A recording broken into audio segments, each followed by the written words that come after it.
Hello and welcome back to Aussie Roll Call. This is episode 10 and I am one of your hosts, Stevie. And I'm here to tell you that the next couple of episodes are going to look a little bit different from our regular format. That's right, we are honouring the time-old tradition of the holiday special. Now, for some context. For the last several years, the Australian roleplay community, which is the community club that this podcast is part of, has run an event as part of Melbourne International Games Week. So, Melbourne International Games Week is a massive 10-day-long festival of gaming that includes huge events like PAX Australia. However, there are dozens of other smaller events that happen over that time, and the one that ARC runs is called Games Week at the Table. Games Week at the Table is an exclusively online event full of TTRPG content programming. It runs the gamut of actual plays, industry advice, panels, and more. It's usually streamed on Twitch on the first day of Melbourne International Games Week, and then uploaded to the ARC YouTube at a later date. Now, for the last couple of years, I, Stevie, have been responsible for project managing, producing, and emceeing Games Week at the Table. Each year I've challenged myself to do better and to make the event more my own, and I absolutely could not do it without the input of so many others who respond to my call-outs to be panel guests, actual play cast members, and more. For this year, for 2024, the first major hurdle came with the headline actual play night. So each year we try to have like a headline AP. And this year, I was like, I want to do Night. I think Night would be a great AP. Night is a tabletop role-playing game designed by Australian designer Mark Beren, and it facilitates telling stories of Arthurian-inspired knights. We're not talking canon, but we're talking sort of those vibes. So I put together a great cast, which included Dael Kingsmill, and some of you might be familiar with her work on Monarch's Factory and the Eldritch Lore cast, as well as Vella Mal and Tully with the system designer Mark as GM. Now, we recorded remotely, and I even forked out for an upgraded Zoom subscription to ensure a smooth and familiar recording experience for everyone. And folks, sitting in the production seat for this game, it was pretty magical. And at the end of the recording session, everyone said goodbye, logged off, and folks, I went to just double check the recording files, and as I opened the folder, I saw the screen share was recorded, amazing. The audio tracks were recorded, also amazing. And then as I continued to look, my stomach dropped. There was no video recording. I was devastated. Scheduling and re-recording was off the table. Getting people scheduled in the first time was a logistical nightmare, and I don't know that we could do that again. So I spoke to John, the ARC organizer, and we were brainstorming how we could possibly salvage what we had. And this is what we came up with. We decided that we could use some illustrations with some light animation and soundscaping to create an immersive piece of content. So John commissioned Helen of Juimon Studios, who does the artwork for ARC and who also did the artwork for this podcast, and they drew 3 main characters in Night. So the 3 player characters with 3 different facial expressions, so we could use some mild animations to sort of convey expressiveness. That, coupled with a lot of royalty-free historical art pieces and the fact that I personally really enjoy creating immersive soundscapes, led to what is probably a better piece of media than I originally planned for. Sometimes you can turn tragedies into epics, and I think this piece is one of those. So, it's with that context that Kate, Dan, and I would love to present to you the Night actual play titled The Protectors of PenLlew. Now, obviously, Aussie Roll Call is an audio-only podcast, which means you won't get to see all of Helen's fabulous work with the character art.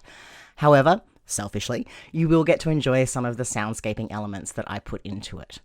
The actual play has been condensed and edited down to keep pacing snappy and to make it feel polished. So to give you an idea, the original recording session was 2.5 hours long, and the final runtime of the piece is 1 hour 30 minutes. So it has been really condensed and compacted. Now, Night was only one part of the Games Week at the Table programming, but it is definitely the one that I am most excited to highlight in this format. Now, we're not going to turn this podcast into an actual play podcast. That is not the intention. This is a 2-part holiday special to bring you a magical story of knights and their fiefdoms. So, some content warnings. There is fantasy violence, burning, screams, fictionalized endangerment of a child who is safe and never actually harmed. And if you're a fan of 80s and 90s fantasy action movies and TV shows, I reckon you'll enjoy Knight.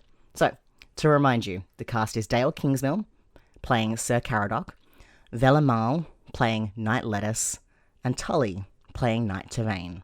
The GM for this session is the creator of the system, Mark Beren. Without further ado, let's get into Knight, the Protectors of PenLlew.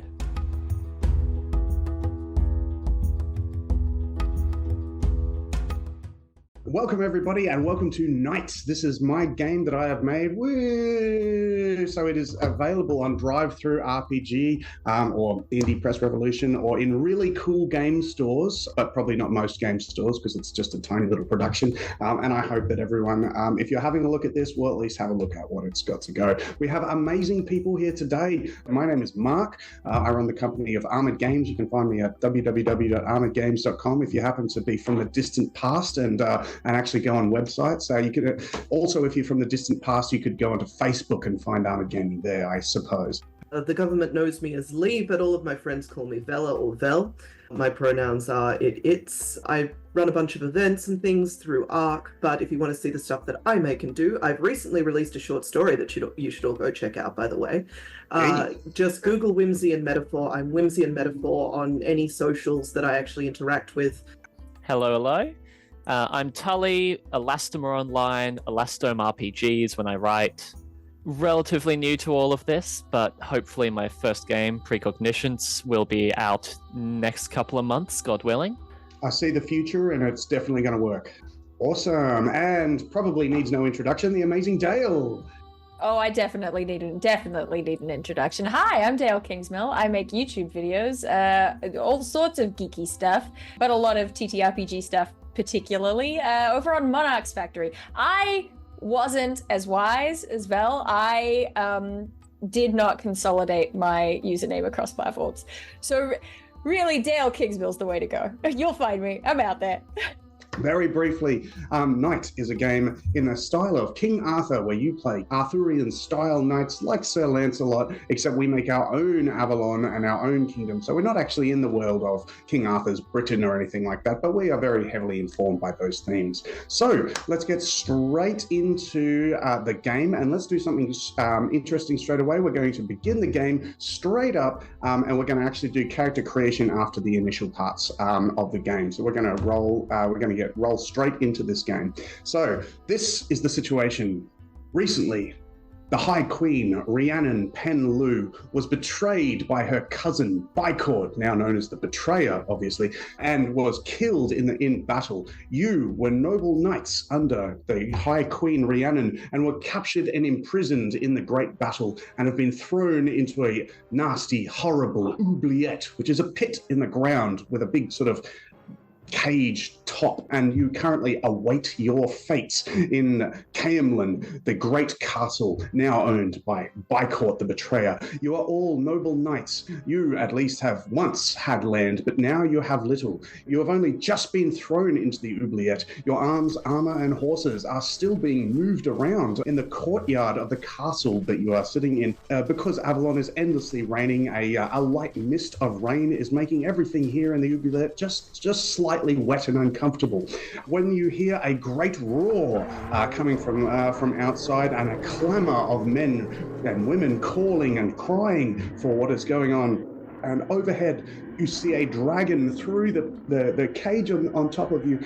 You see the wings of a blast of fire swoop over you, burning the top of the cage and melting the edge of it with its incandescent fire, and metal drips start raining down on each of you. So that is where we are, and let's get started on a little bit of character creation. The way that this game works is that I'm just going to ask everybody what happens, what you do, what your intention is more than anything else. If we need to roll dice, that's when we roll dice. And then we actually describe what happens. So you guys are going to be very much also storytellers in what goes on here. So, first up, not even worrying too much about who you are. Who's the first person who's going to act and do something here? You bet I am. I'm getting up. I'm trying to bust through that grid over top of the oubliette. I want to get out of here. We don't know your knight's name yet, but Dael, you have 3 attributes. They are, and everyone will know this, they are vigor, prowess, and wit. Please, as a big, strong person who's rattling that cage, please place 12 in your vigor, as you are doubtlessly a strong person. Yay! So, of the 2 others here, tell me, who is looking at the other knights, Vell and Tully?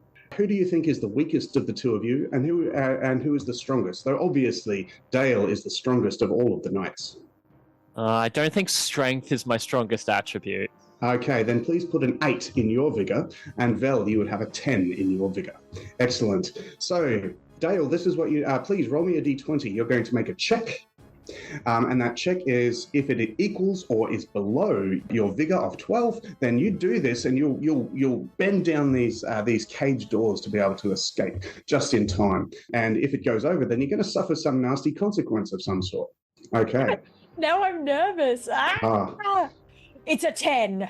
Beautiful. So, without consequence, please describe this epic feat of strength. I think that I'm like climbing up the rocks at the side, sort of jamming one hand in there so that I can go one-handed, grab the metal and start prying it away from the edge of the hole. While it is red hot, you manage to find one of the cooler pieces of it, and using your body weight and physical force, you bend down those cage bars, creating almost like a ladder available here for everyone to get up. As the 3 of you surge to the top, you find yourselves in the castle of Camelin. You are in the forecourt, and at the center of it is this oubliette where people can look down at and laugh at the people down in the pit below, which just was you for a moment. And around you is a chaos of battle. There are men-at-arms, Bicourt's men-at-arms grabbing spears and swords. Very few people are paying any attention to you. Over on one side is the stables. You even see your own horses and things like that. And again, the dragon takes another pass over and it bursts flame on the central keep, and you see men burning and dying up there through the keep. Even as that happens, we see one last thing. Racing out from inside the keep is someone's cousin. Whose cousin is it? I'll take the cousin. Tully, your cousin holding a tiny little baby, and this little baby here is coming through, and they are looking behind them and holding this tiny baby. You hear like a clamor of men coming through saying, "Kill the child! It is the last of the PenLlew line!" As your cousin is racing towards the stables, trying to get on a horse, a spear takes them right in the back. What do you guys do? I'm grabbing that child. Okay, you race over, grab the child. Vell, what do you do? I'm going to go and get my horse and my armor, and I'm going to give that to the child and the cousin so that they can disguise themselves as me and escape. Okay. Use my livery to get out in the Nice. confusion. And Dael, what do you do? I'm putting myself, even without arms or armor, I'm putting myself between Tully and the pursuers who are coming after the baby. Unarmed and unarmored, you stand between the pursuers, half a dozen armed knights coming after them. Vella, you race to your horse. Tell me, what color and size is your horse? This is a proper war horse, by the way. It is still caparisoned with its shield. All of your arms and armor are still on board. I'm seeing that very classic, like, chestnut brown, white triangle forehead, white fetlocks over the hooves. My livery is green and white, and I'm going to make sure that it's all properly in order, and give my cape or cloak, if I've got one, to cover the escaping cousin and child. Your horse clip-clops over with and Tully, even as you're kneeling down and taking the child from the cousin, your cousin's hand holds up and says, "Knight, my kin, this is the last heir. All the rest of the PenLlew have been killed. Please, on our honor, we must protect this child." I don't know how you managed to get a hold of him, but good work. I am proud of you. It's the girl. And at that, the knights start coming down, seeing you. It's a tiny little medieval door, like really squeezy. And you see them coming down one by one. The first one with a sword, Dale. And even as that scene passes, what do we do now? So the dragon is coming around again. There's the 6 men coming down the stairs. You are holding, your cousin is bleeding out there last. And Vella, you are grabbing your horse and bringing it over, covering child and the dying cousin. Lift the cousin and child together onto the horse, tie them on as best I can, and whisper a quick ride swift to the horse and set it off on the least chaotic path through the confusion. All right. Hoping You they escape. send it through the open gate. No one was expecting this castle. Tully, what do you do? Oh, did you like remove some of your gear from the horse beforehand? Because if not, like, I'd like to try and help you get them on, and then I'd like grab some of your gear, like an axe for you, a polearm for you, just so we've all got something to protect ourselves. It's on the horse, the caparisons, and my cloak. So my arms and armor are here, and we can use them. Excellent. You're all knights, so you can't scratch yourself without picking up a weapon. So there's definitely enough weapons for everyone just on Vella's horse. So what weapon do you grab? I'm definitely spear. This is going to be the weapon that sort of defines your character to an extent, because it's the first one you grab. Vella, what do you grab? I reckon, yeah, in the sort of haste to grab things, I've picked up just like a plain little hatchet. It's not the big battle axe or the war axe. It's the like firewood at camp hatchet. Oh, it's from enough. the equipment and things. I reckon that's what I've got. Tully has a spear, and Dale, what gets tossed to you? I think if you've got the spear, you've got the hatchet, I gotta have a sword. Keep it classic. Excellent. Do we give you the shield as well? Do you have like the very classic sword and shield? I would love to use your shield. Take up your shield in this moment of higher risk. You grab a shield and sword. So the next round is going to pass. So the knights come down. Dale, how do you fight them? I'm gonna go for like a rugby tackle with the shield on the guy oncoming with the sword. Nice. Tully, how are you going to deal with the guys basically fighting against Dale? I'm gonna be like in the back whenever there's like a gap. I'm moving through, knowing that Dale's in front of me, ready to hold them back at a distance. This certainly sounds like a prowess or skill action. Please place 12 as your prowess. It was the sort of the ungainliest between Vella and Dale. It might be me. All right, you have 8 as your prowess, and Vella, you had 10 as your vigor before, didn't you? I did indeed. You cannot have another 10, so you can either have a 12, or you can either have it as a 12 or an 8. It is your choice. I'm gonna go with the 8 because I was about to say that my fighting thing is with this very small hatchet. I'm gonna go for the gaps in the armor. So I reckon I'm leaning wit here. So if I take the 8 in prowess. Excellent. So the 3 of you fight. Please make a check. Now we have what's called an AN, an activity number. I'm going to say all of these knights here have an AN of 15. Basically, what's going to happen is you're going to make a check. If you roll equal or below, you get no consequence.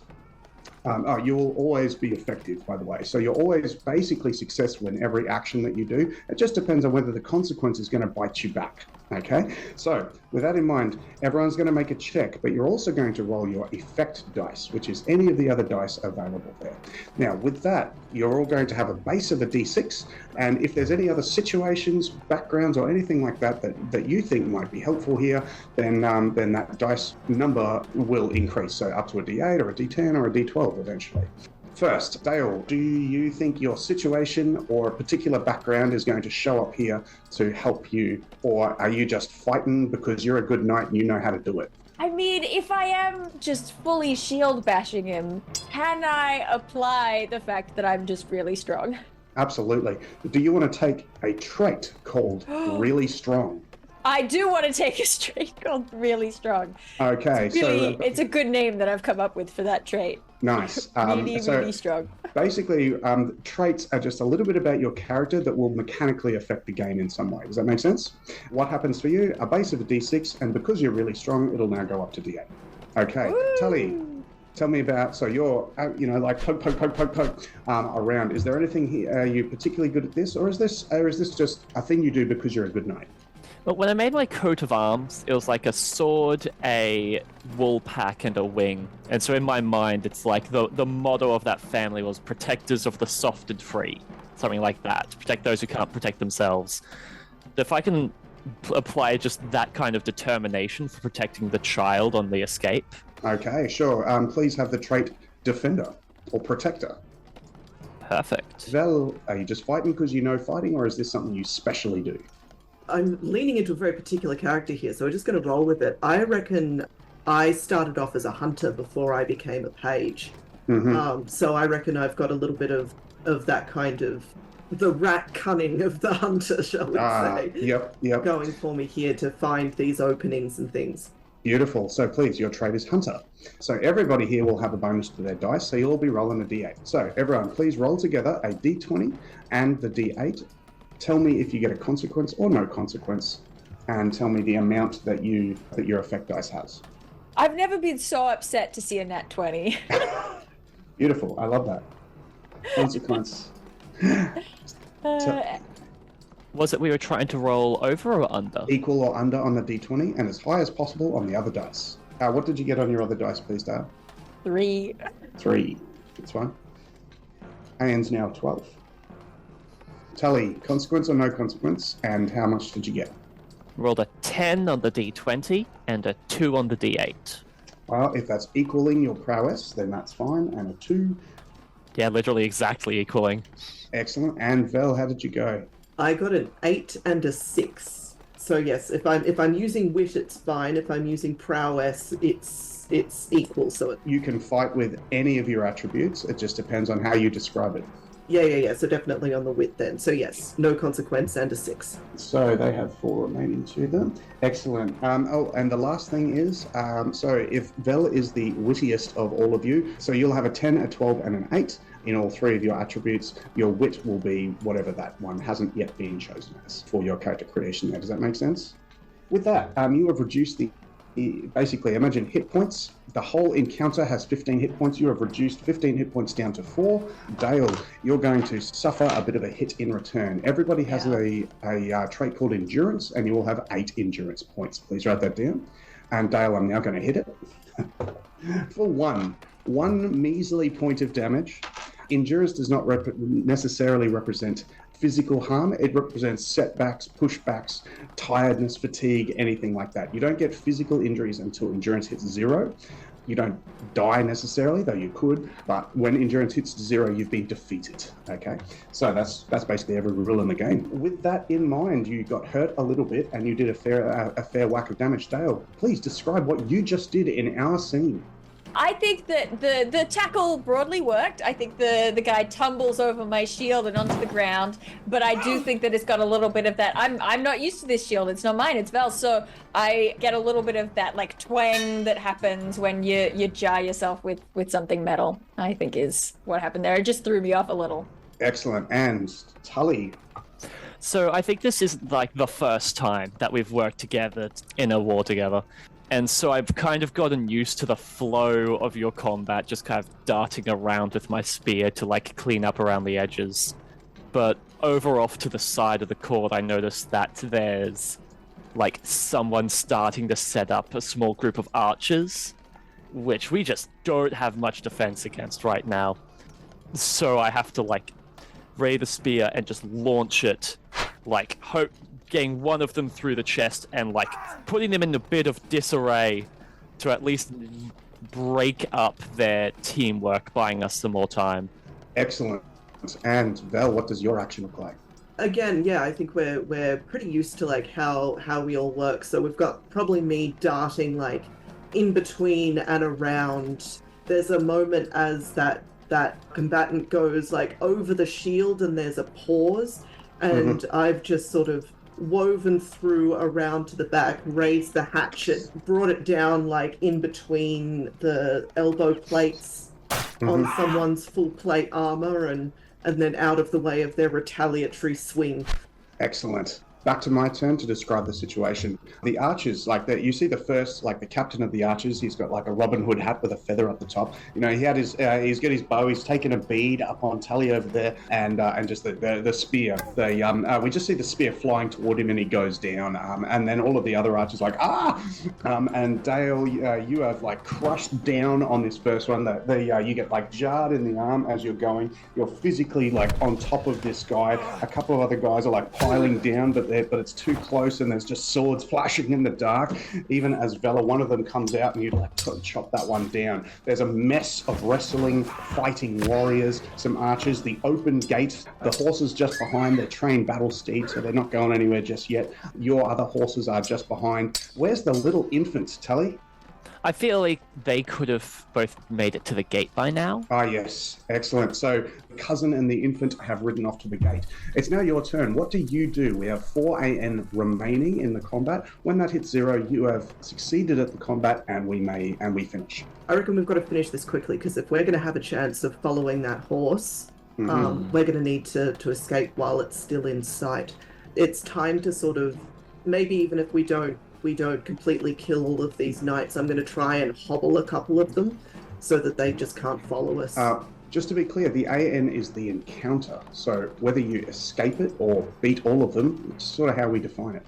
So you'll still be rolling effect against the number.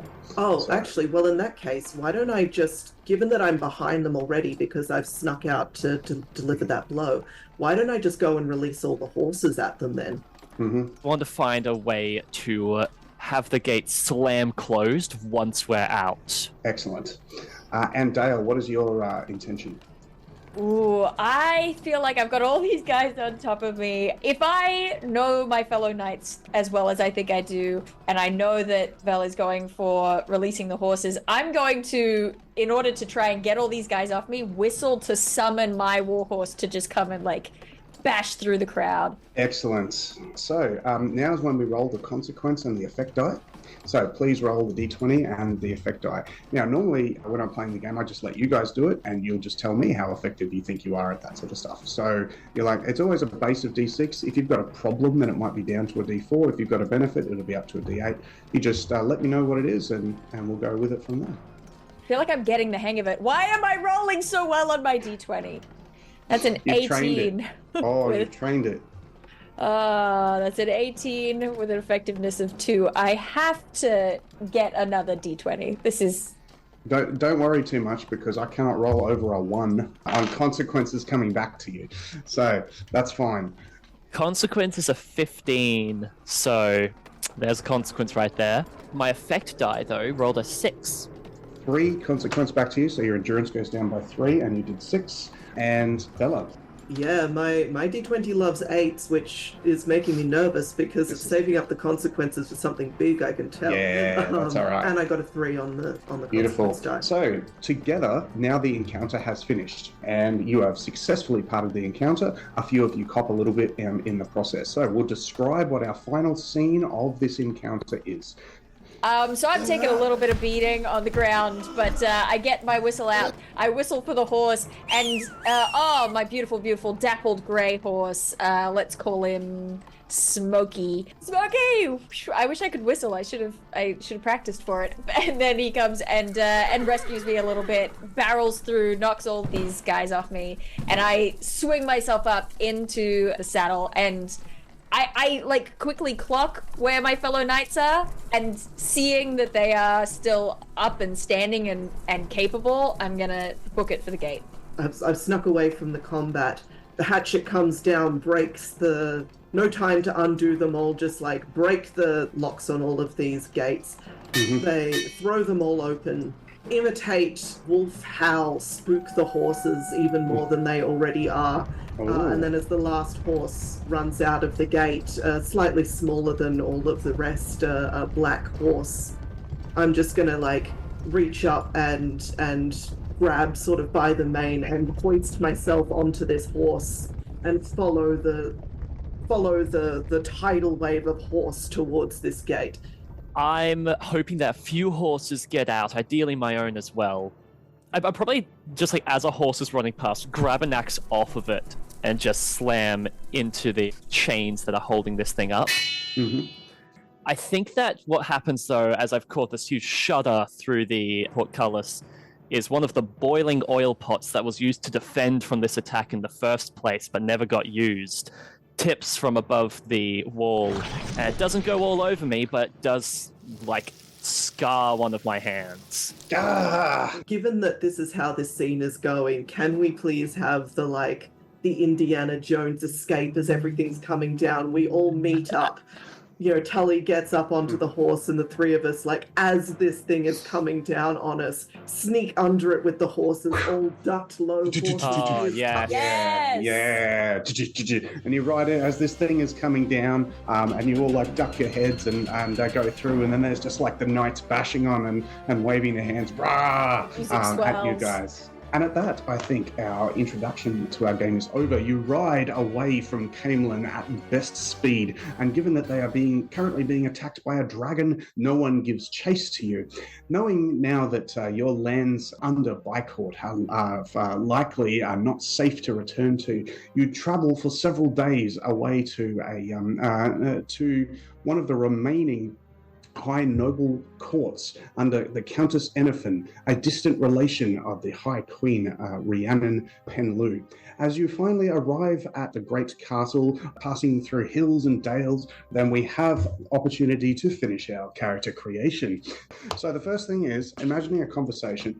We've had our action sequence, but we're going to introduce some characters' knights' names for a moment. So, unless you have a name for your own knight that you particularly care on, feel free to roll me a d20, and I'll give you two options. One slightly more male, one slightly more female, but your choice, and feel free to mix them and do whatever you want to do. All right.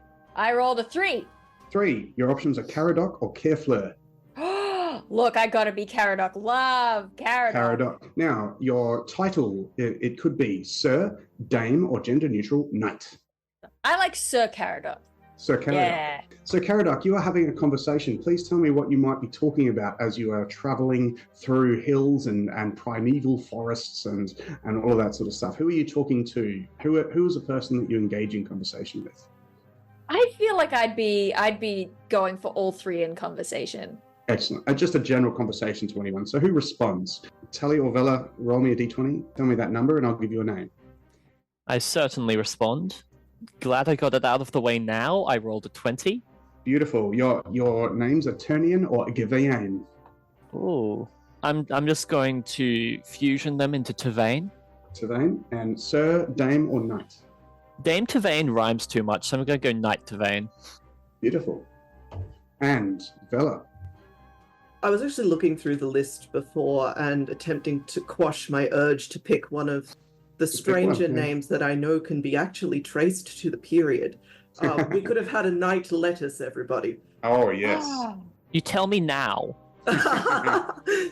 Wow. Letice. We can trace letters. Remember, Rapunzel is the name of a leafy green. This is a totally period real. thing. Oh. Yep, sure. So actually, I think we have a Knight Lettuce. Put some respect on the leafy greens. And you know what? And your heraldic colours are indeed green. So I did not think about this before, but yes, they are indeed green.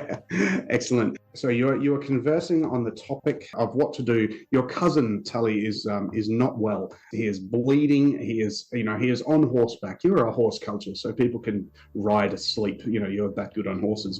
But he is clearly pale and shaking. Three of you are conversing about what to do. What are your options here and what to do with this potentially dying man? Will you pause for a while to heal him or continue on to safety? He can't go on like this for much longer. There has to be something we can do. Lettuce, you've knowledge of plants, I assume, as a hunter. Some kind of pomace? Something we can put on him? Anything? I will do as I can, but these are unfamiliar lands. But can I make an attempt anyway? You certainly can. I would like to attempt to find something with which to tend the wounds of this faithful cousin. Excellent. Please roll a d20, and because you're a hunter, I'll let you roll twice and take the lower of the results, or your choice of the results. Ooh. All right. For the consequence roll, is it d6 or d8? No, the consequence will probably be the guy perishes. Fair enough. Real. So one of those is a 14, but one of them is a 1, and I would like to take the 1, please. Yeah, find some nettles and foxglove and sort of turn them into a poultice. You stitch his wounds, clean out what you need to with sort of rough surgery. And while he is still not a well person, and you bear the scars of this wound for the remainder of his life. What is your cousin's name, Tavain, please? I rolled a 16. A 16 gives you Pericad or Pinion. Oh, Pericad's good. Is your cousin a knight or just a esquire, so like an adult noble? I think he's an esquire. Yep, so here's Esquire Paracad.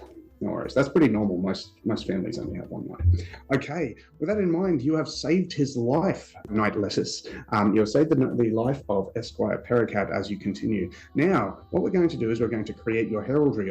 Knight Tavain, you have what is your heraldry? And tell me, how did you get that heraldry?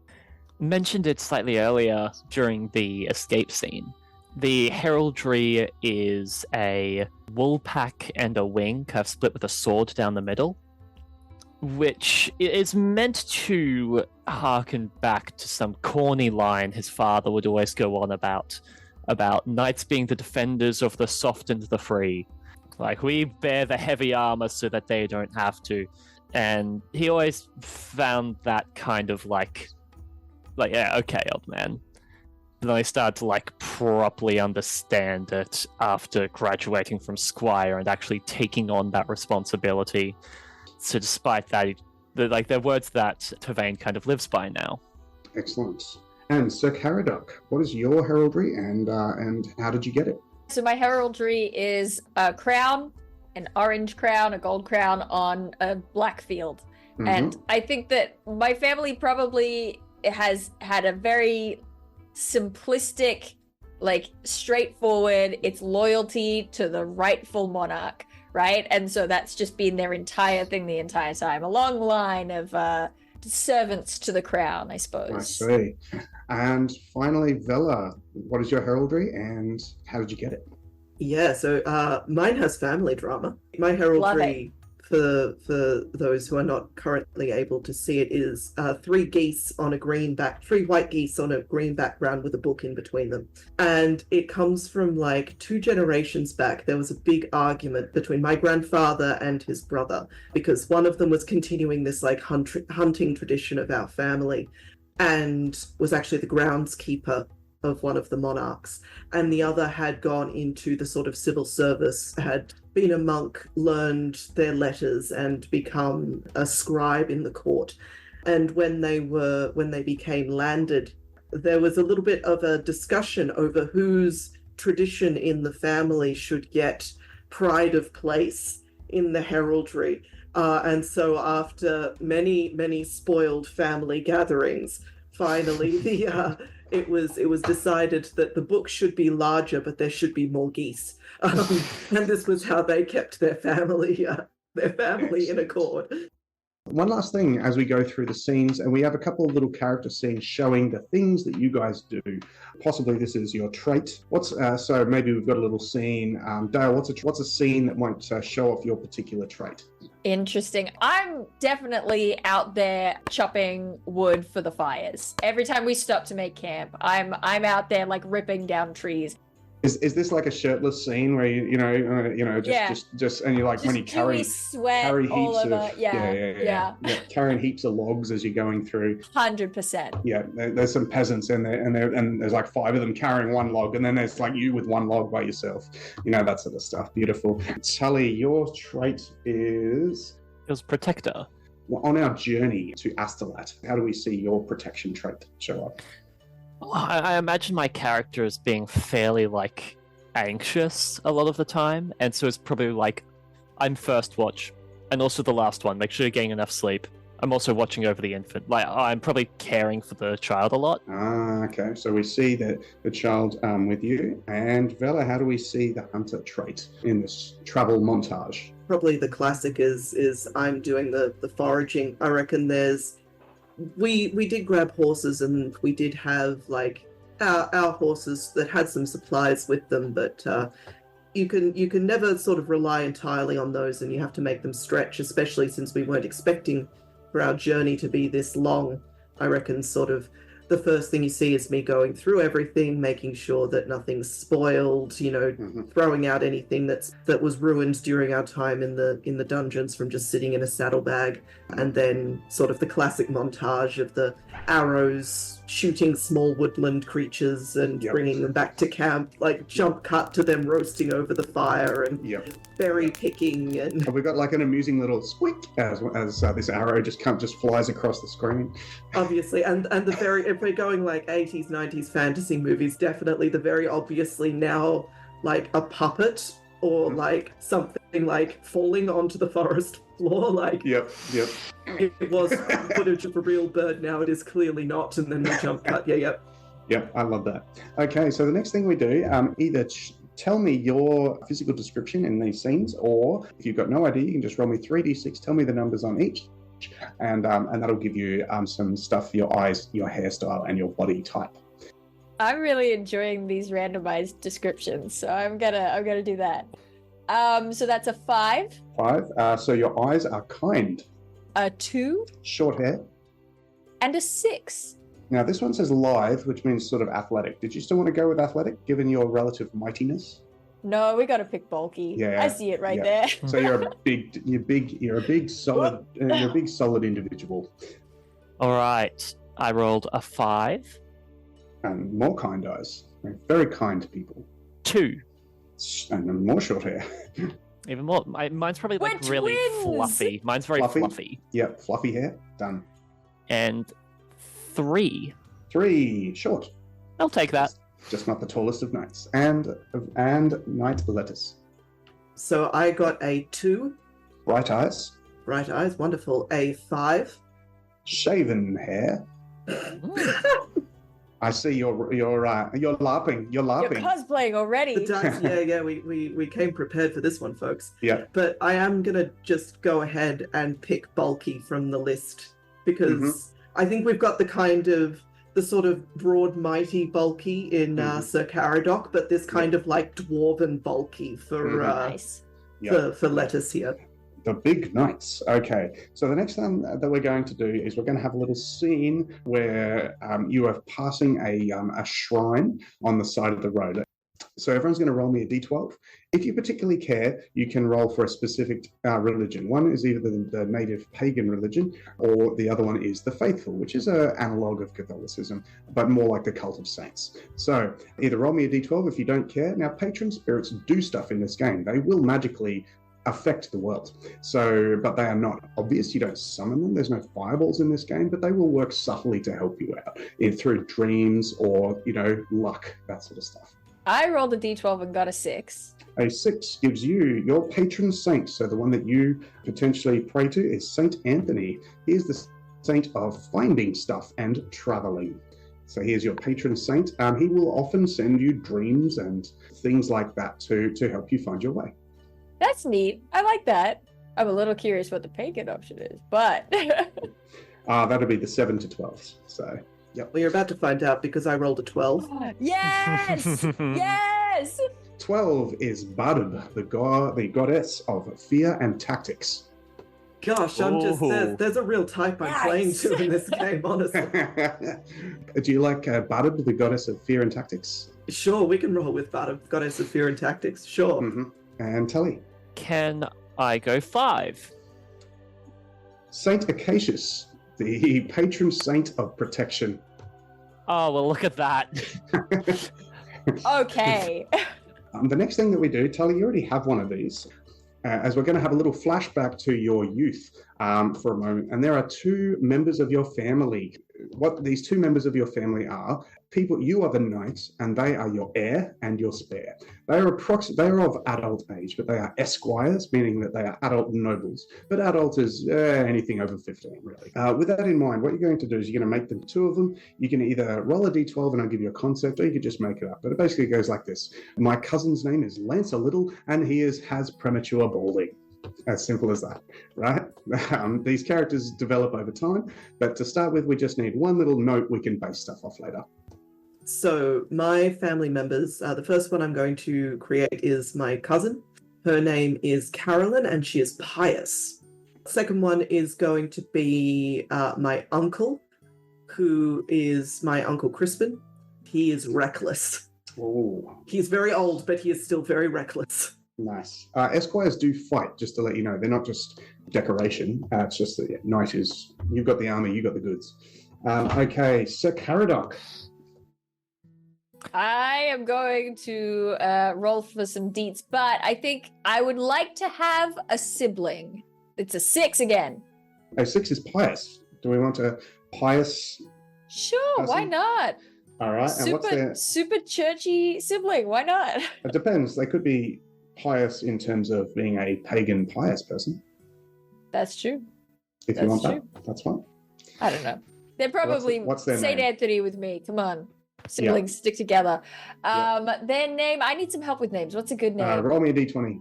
Oh, hello. All right. 14. Nemtius or Noneve? No need. I like that. Okay. All right. The second one, let's say maybe I have 2 siblings. I'm gonna have a second sibling.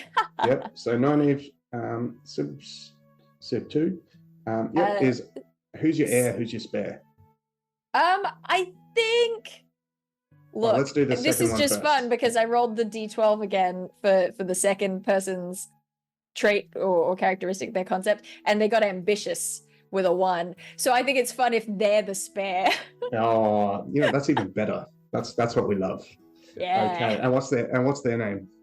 They also got a 14. So what was the other name option for 14? Nemtius. Who are Tervain's family members? I think that I've got Pericad and a sibling. Mm-hmm. Tell me a little bit about Pericad.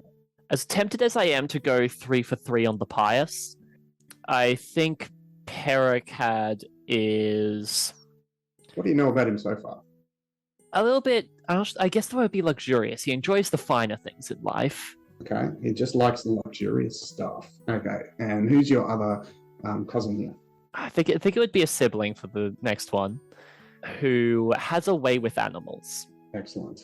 And I think that I'm a little salty that Pericad is the heir, but my sibling is the spare. But in what's happened the last few days, he's really proven himself to me. Yeah. Nice. What's your other sibling's name? Let's roll. That's going to be a 12. Lamarak or Leona? Let's go Leona. I've got one last question for you. Now you've got your own horses and equipment and things like that back. You grab your fine weapon. You all have a horse. We've got one dashing grey steed, one beautiful chestnut. And what is Tervain's horse? And please give your horse just a touch of personality. Because a knight's horse is an important character to this game. So grey-white, but dappled with brown spots. Nice. And what's your name? I'm going to roll one more time. That's a 9. 9. Igradin or Isiot? Oh, Igradin, in a heartbeat. Oh, it's got a full-on Beautiful. human name. It's not like Iggy or something. Igradin. Okay, done. And what's its personality like? Igradin is very Igradin only runs when it has to. Otherwise, it's relatively just slow and plodding. It definitely can do the job, but just doesn't particularly want to. Nice. And Sir Caradoc, what is your horse's name? It was Smokey. And what's Smokey's personality? Oh, Smokey's impatient. Impatient. Smokey is champing at the bit, you might say. Nice. And Lettuce, what was your horse's name? I think my horse's name is... You know what? We're going to roll for this. How about 13? 13. Moberius or Morvid? Oh, my horse is Moberius. Moberius. I love What's that its- both of your horses have proper Human names, names, and I'm like, yeah. Smokey. What's Moberius's personality like? I think Moberius is also almost like a comedic foil Comedy? to Lettuce. There's very big horse, very small person, and the horse is quite wayward. It is a negotiation to get this horse to go places. Why? Very much the sort Beautiful. of bold, noble animal that... Excellent. One last question. Now that you've had an opportunity to take your own equipment back, what is the weapon that we see you draw off your horse? And tell me, this is your fine weapon. This is now every knight has a sword. It's a symbol of your station, but it doesn't necessarily mean it's meaningful to you. What is the weapon that is meaningful to you, and why is it meaningful? Maybe it's functional, ornamental. Maybe it's got a history. Maybe it was given by someone. Maybe it's got a legend or reputation. It's not magical, although people might say it is. That's up to you. I reckon mine is a hunting bow.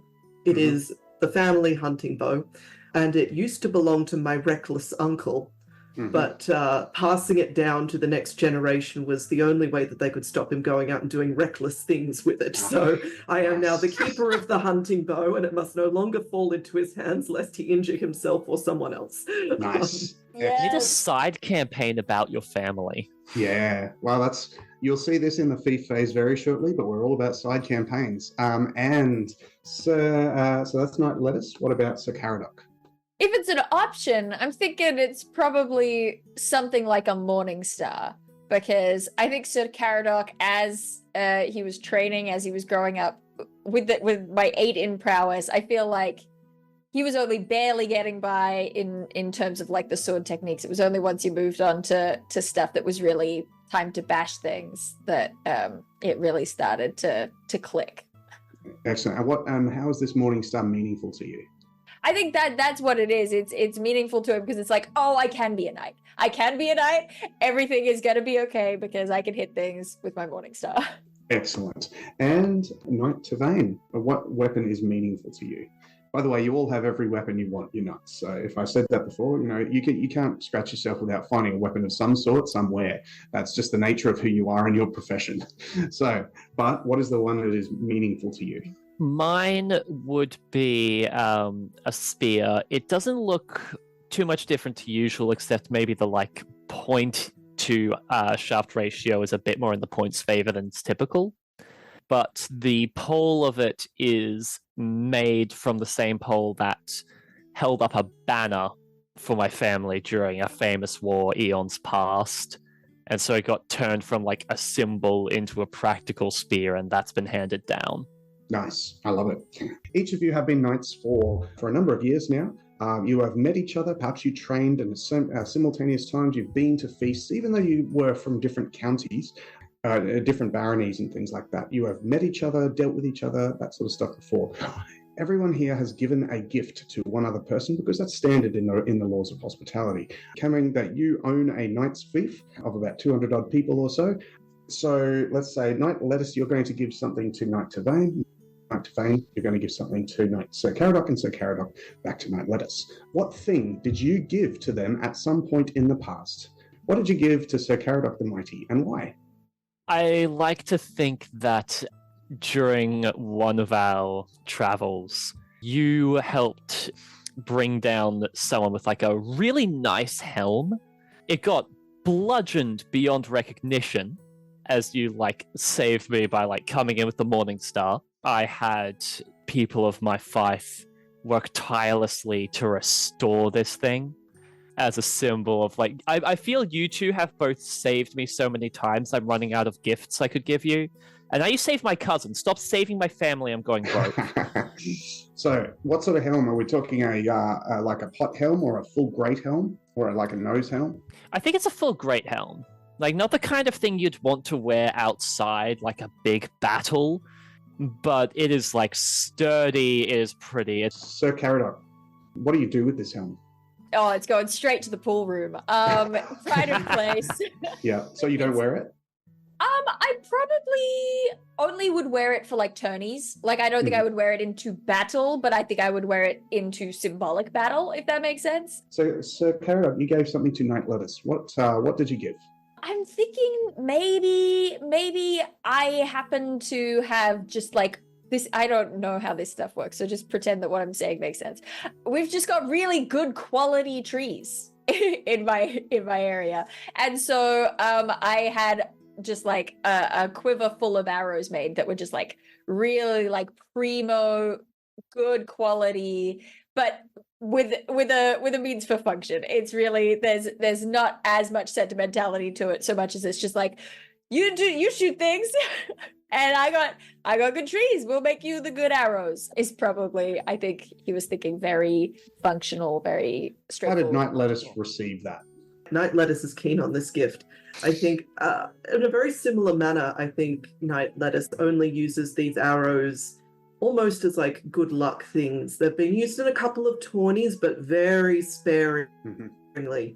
Keep a couple in the quiver for when things really matter. And there's one that's just sitting again above the mantle that's just, we don't use this one, even if every other arrow in that quiver gets used. This one is the symbol of our friendship, and it stays where it is. It stays in our house. Excellent. And Knight Lettuce, what did you give to Knight Tevane? A really nice rabbit fur cloak for beautiful winter travels. Oh, yes. Nice and soft, really warm. Yeah. And we see that sort of stuff on there. Beautiful. What color is it? I think it's a little bit of a patchwork. You need a lot of rabbits to make one cloak, so it's sort of a bit of a range of colors. Nice. And how did you respond to that night today? Oh, in love with it. I wear it very consistently during the cold seasons or during long travels. It has become something my character is like visually known for. Yes. Excellent. Yes. That's what Am we I like. permitted to imagine you wrapped up in it, like fallen asleep in a couch by the fire on cold winter nights? Absolutely. Yes. See, I've pictured this character as very sheep-coded, but that's, But now this is my usual bias. And now we know that you're small as well. So Oh, you're so I right. don't know. All right, so we have now finished character creation. You return then after all of this and escaping.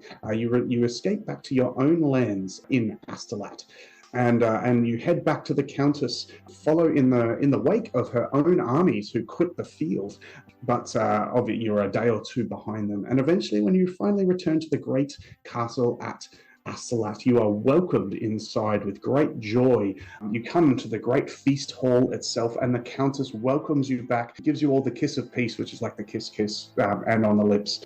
She and her wife there both welcome you, and she is the druidess Marilyn, is the Countess's wife. They welcome you and thank you for returning. And even in this dark time, says the Countess, she is an older woman. She's about 40 to 50 years old, and she wears the headband, a green dress.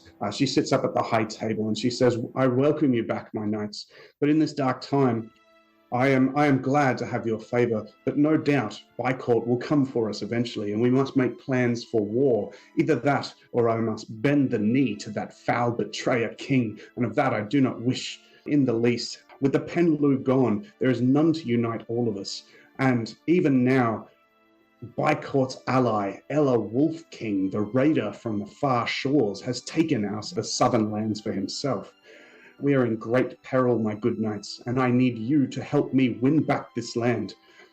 I do not know if I will be able to unite all of the lands under my banner. Astolat is mine, of course, but of all the lands here, there will be great strife and turmoil unless we have some symbol to which we can do. I must think of this," she says. Amongst tragedy, we do bring some good news. There is a shred of hope for the PenLlew line. There is one remaining. Of all of my nieces and nephews, who lives? You have found out from your cousin that the one who lives is the youngest, a bastard daughter of the Princess Anandri, Kalia PenLlew. She is but a babe in arms at this time. What do you guys want to say to the Countess? Look, hear us out. Is she a bastard? Yes. Is she a baby? Yes. But greater plans have been made with less. Royal blood runs in her veins. And a shred of hope bests none on any morn. The Countess and her wife look as you present the baby. I assume you present the baby. If you don't, yes. let me know. Oh, yeah. And the druidess lays her hands for a moment on the little baby's brow, and the little baby grabs with mighty fingers, and you feel for a moment a strange, otherworldly whooshing around you, and everything sort of turns to a faint reddish color for just a moment as the druidess summons some magic whispering chants under her breath. And that is it for part 1 of the actual play of Night. We will return in 2 weeks on December 31st to bring you part 2. Stay tuned. Some people have been asking us what the best thing they can do is to support the podcast. And honestly, it's rating and reviewing it wherever you're listening to it. It really does help us reach brand new audiences and other listeners just like you. TTRPGs are for everybody, and we want to reach as many people as possible. No matter where you're from, we want you to be part of the discussion, part of the roll call here at Aussie Roll Call. This podcast is produced in affiliation with the Australian roleplay community. If you'd like to join the ARC community, head to arcrpg.org, where you'll find a link to our vibrant and inclusive Discord server. Your hosts have been Kate O'Sullivan, Dan Machuca, and Stevie Schaefer. Cover art by Helen Graham of Juimon Studios. Title music is Sweet Sunday Groove by Slailkey. Interstitial music is Newer Wave by Kevin MacLeod, used under a Creative Commons 4.0 license. Production by Stevie Schaefer.